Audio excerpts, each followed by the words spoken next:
ထိုင်းလမ်းဘေးအစားအစာများအားလုံးပဲမင်္ဂလာပါထုတ်ဝံပိတ်သက်တို့နေကောင်းကြလားရှင်ဒီနေ့မှာတော့ထိုင်းနိုင်ငံမှာဘယ်နေရာပဲကြည့်ကြည့်ရနိုင်တဲ့အစားအစာတွေကိုချက်ပြပေးမှာဖြစ်ပါတယ်လွယ်ကူရိုးရှင်းပြီးထိုင်းချက်နီထိုင်းလက်ရာအတိုင်းဖြစ်စေမှာပါနော်ဒါကြောင့်ကျမနဲ့တူတူလက်ဆွမ်းပြဖို့လိုအပ်တာတွေကိုချက်ပြုတ်လိုက်ရအောင်ပါရှင်နံပါတ်1ဝက်သားကဖောင်းချက်ဝက်ပင်စိမ်းဒီဟင်းကတော့ဝက်သားပင်စိမ်းချက်လေးဖြစ်ပါတယ်အရင်ဆုံးဝက်သားတွေကိုနုံနုံဆင်းထားရပါမယ်ငရုတ်သီးနဲ့ချက်သွန်ဖြူထောင်းထားရမယ်ရှင်ငရုတ်သီးအနှစ်ပဲစိမ်းရှောက်ရက်နဲ့ငရုတ်သီးစိမ်းလေးတွေကိုပပလှီထားပါပြီးရင်တော့အဓိကဖြစ်တဲ့ထိုင်းပင်စိမ်းကိုပြင်ဆင်ထားပေးပါရှင်အဲ့ဒါတွေပြီးရင်တော့ဘဲငပြာရဲ့အကြီးအနောက်တို့ကိုပြင်ဆင်ထားပေးပါဆော့ဆက်ဖို့အတွက်ဖြစ်ပါရဲ့ရှင်စက်သားမှုန့်နဲ့စက်သွန်ဖြူအမှုန့်တို့ကိုပါပြင်ဆင်ပြီးစချက်ဖို့လုပ်လိုက်ကြရအောင်နော်ဒဲဝရဲမှာစီထည့်ပြီးတော့စီပူလာရင်စက်သွန်ဖြူနဲ့ငရုတ်သီးထောင်းထားတာတွေကိုစီတက်ပေးပါပြီးရင်တော့ငရုတ်သီးအနှစ်နဲ့ဝက်သားတွေကိုထည့်ပြီးချက်ပေးပါရှင်စီထည့်စရာမလိုဘဲနဲ့ဝက်သားရဲ့အစီနှစ်တွေနဲ့ကြောင်တက်ပြီးရင်တော့ရေလေးအနှဲငယ်ထည့်ကောင်းခယူစီဆောင်းဟင်းခတ်မှုတ်တို့ကိုထည့်ချက်ပေးပါ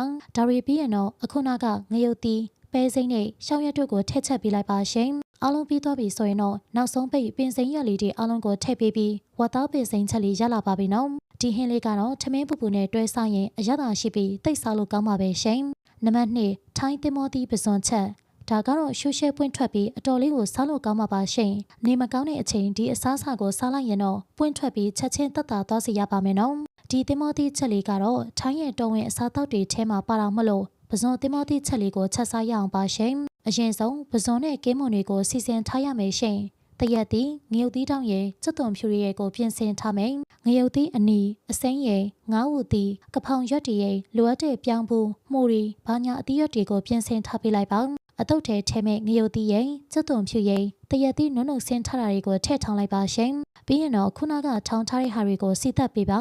နောက်တော့အသီးနှံတွေထဲကအကြက်မလွယ်မဲ့ပြောင်းဘူးနဲ့ခရိုင်ကစော်တီကိုထည့်ပြီးငပြားရည်ရဲ့ခရုစီရဲ့ကိုထည့်ချက်ပေးပါပြီးရင်တော့ပစွန်ရဲ့ကင်းမွန်ရဲ့ကိုထည့်ပြီးတော့ကြောက်အောင်ချက်ပေးလိုက်ပါရှင်အားလုံးပြီးသွားပြီဆိုရင်တော့ကြံနေတဲ့ပင်စိမ်းငရုတ်သီးစိမ်းငရုတ်သီးအနီရောင်အားလုံးကိုထည့်ချက်လိုက်ရင်တော့အရသာမှာရှုရှဲပြီးစားလို့ကောင်းတဲ့တရက်သီးပစွန်ချက်လေးကိုစားသုံးလို့ရပါပြီရှင်နံပါတ်3ဝက်သုံးတက်သားတုံရမ်းချက်ဒီဟင်းလေးကတော့ထိုင်းနန်းတွင်းဇလန်းတွဲတွေမှာအမြဲတွေ့ရတဲ့ဟင်းလျာပါအရင်ဆုံးချက်ပြုတ်ဖို့အတွက်ပဝင်းပစ္စည်းတွေကိုပြင်ဆင်လိုက်ကြရအောင်ပါရှင်ဝက်သားတွေကိုဆေးကြောပြီးတော့ပြင်ဆင်ထားပေးပါပြီးရင်တော့ခရမ်းကစော့သီးနဲ့ပဲသီးအစိမ်းငရုတ်ဆော့စ်နဲ့ပင်စိမ်းရွက်ရည်ငရုတ်သီးရဲ့ကိုပြင်ဆင်ထားပေးပါနောက်တော့အဓိကဖြစ်တဲ့အုံတို့တွေကိုပြင်ဆင်ထားပေးလိုက်ပါရှင်ပြီးရင်တော့အုံတို့တွေကိုမိဖို့ပေါ်ပွပွဆူအောင်တည်ထားပေးလိုက်ပါဆူလာရင်တော့ခရမ်းကစော့သီးတွေကိုစားရည်ထပ်စိန်ထားပေးပါရှင်နောက်တော့ချက်ဖို့အတွက်အုံတို့ထိတ်ငရုတ်သီးအနှစ်ထိတ်ဝက်သားတွေကိုထည့်ချက်ပေးလိုက်ပါဝက်သားတွေချက်ပြီးဆိုတဲ့အနေထားမှာအုံတို့တစ်ဝက်ကိုထပ်ထည့်ပြီး